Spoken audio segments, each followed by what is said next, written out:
त्र्यंबकेश्वर शहरात जंतुनाशक आणि धूर फवारणी मोहीम। नमस्कार, मी अमिता गावंडे। कबीर न्यूज नेटवर्क मध्ये आपले स्वागत आहे। त्र्यंबकेश्वर शहरात वाढत्या डासांचा प्रादुर्भाव आणि आरोग्याच्या समस्या लक्षात घेता नगरपालिकेतर्फे युद्धपातळीवर फवारणी मोहीम हाती घेण्यात आली आहे।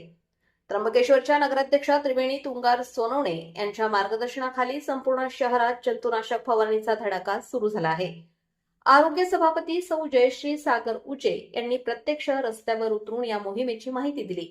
नमस्कार, आज आपण संपूर्ण गावामध्ये माननीय नगराध्यक्ष यांच्या मार्गदर्शनाखाली आरोग्य विभाग मार्फत जंतुनाशक फवारणी करत आहोत। डासांचा प्रादुर्भाव वाढल्याने हे नियोजन केले आहे व धूर फवारणी करण्यात येणार आहे व प्रत्येक प्रभागात नगरसेवकांना संकल्प करण्यात येईल। धन्यवाद।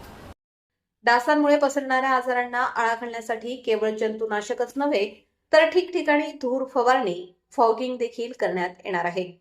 प्रत्येक प्रभागातील नगरसेवकांशी समन्वय साधून हे काम नियोजनबद्ध पद्धतीने पूर्ण केले जाणार आहे। या मोहिमेदरम्यान आरोग्य विभागाचे सुपरवायझर भीमराव गांगुर्डे यांच्यासह पालिकेचे इतर अधिकारी आणि कर्मचारी मोठ्या संख्येने उपस्थित होते। नागरिकांच्या आरोग्याची काळजी घेण्यासाठी प्रशासन आता सज्ज झाले आहे। त्र्यंबकेश्वर आणि परिसरातील अशाच ताज्या घडामोडींसाठी पाहत रहा कबीर न्यूज नेटवर्क।